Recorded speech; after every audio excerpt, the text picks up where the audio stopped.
என்னுள்ளம் ஏகதே உம் அன்பிற்காகவே,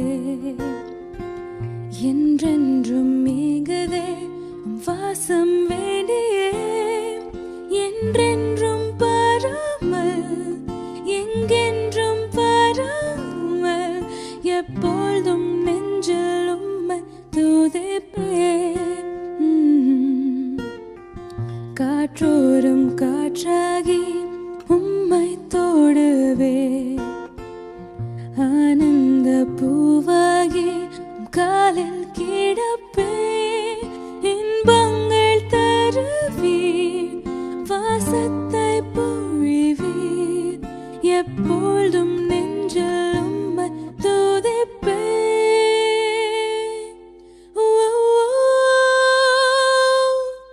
உம் அன்பை பார்க்கிலும் வேறொன்றும் இல்லையே,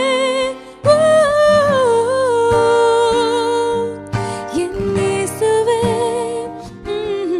உம் அன்பை பார்க்கிலும் வேறொன்றும் இல்லையே, ஒரு நாளும் மறவேனே என் நேசனிதானே, என்றென்றுமே நான் உம்மை மாறுவேன்.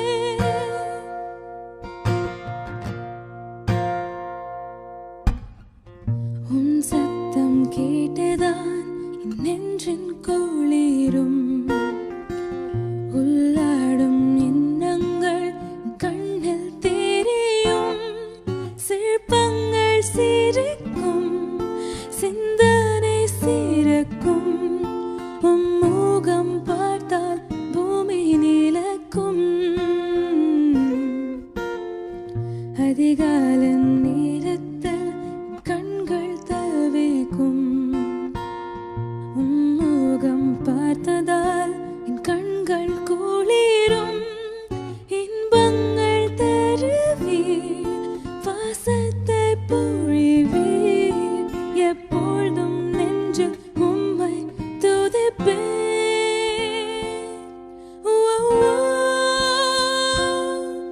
உம் அன்பை பார்க்கிலும் வேறொன்றும் இல்லையே,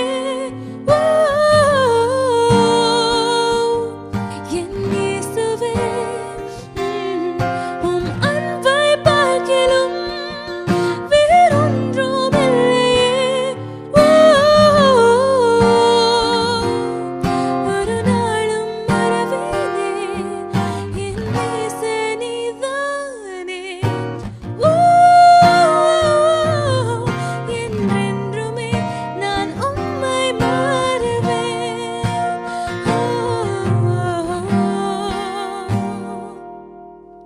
என்றென்றுமே நான் உம்மை மாறுவேன். Are you stressed that you lose everything on this earth? Then don't worry, we have a promise which is given by God. In 2 Corinthians chapter 4 verses 8 to 9, Paul says that he and his fellow workers had been afflicted in every way, but not crushed, perplexed, but not driven to despair, persecuted, but not forsaken. In other words, the God who allowed them to suffer so much had kept them from physically, emotionally, and spiritually being destroyed by it. In 2 Corinthians chapter 5 verse 1, Paul introduces an earthly house and a heavenly house, which says like this: "For we know that if our earthly house of this tabernacle were dissolved, we have a building of God, an house not made with hands, eternal in the heavens." He states our condition while in the earthly house.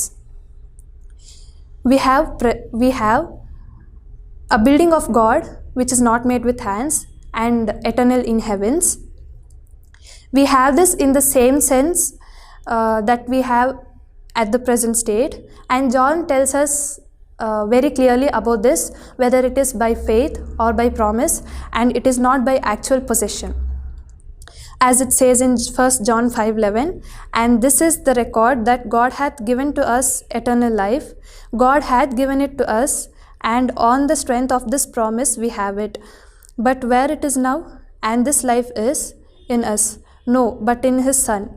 And when he, the Son who is our life, shall appear, we shall be clothed upon with our heaven house, and appear with him in glory.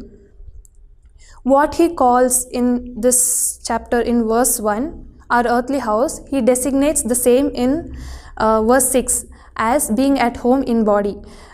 So the characteristic of this earthly house is mortal, which is very temporary, and so that it may be dissolved.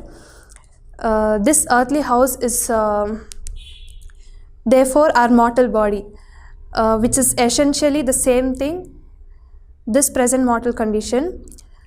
The house from heaven is eternal and immortal. This therefore, by party of reasoning, is the immortal or the state of immortality which awaits the redeemed beyond the resurrection. Paul acknowledges that he may be persecuted for preaching about Jesus, and he is prepared for that, but he longs for what he gets after that moment.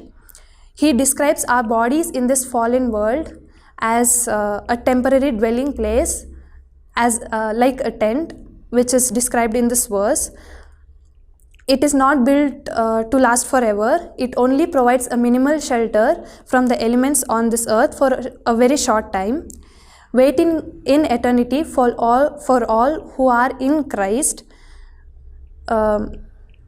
is a dwelling place that will last forever. Paul describes that this future period of dwelling with Christ as a house which is far better than any house on this earth.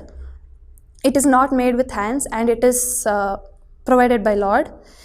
Jesus used the similar language, telling his disciples what to expect when they go to be with him. As it says in the book of John, chapter 14, verses 1 to 4, "Let not your heart be troubled. Ye believe in God, believe also in me. In my Father's house are many mansions. If it were not so, I would have told you. I go to prepare a place for you. And if I go and prepare a place for you, I will come again and receive you unto myself, that where I am, there ye may be also. And whither I go, ye know, and the way ye know." So we should not worry about anything which we have on this earth, and we should not worry that we will lose everything, for God is promising us that He has many mansions, and He is going to prepare a place for us in heaven so that we could dwell with Him forever. So before we end this, we will end this with a small word of prayer. Our Heavenly Father, I thank you for this wonderful opportunity you have given to me to pray on this day, Lord. Bless this day and bless the people who are listening to this, Lord. Let them not be fearful to anyone which they are possessing on this earth, and give them the hope that you are creating many more mansions on each name of the people who are listening this, Lord, and help them to overcome each and every temptation on this, and help them to be with the hope that you will soon return to them and take them to your heavenly home, which is eternal, Lord. I ask this few blessings in the mighty name of our Lord and Savior Jesus Christ. Amen.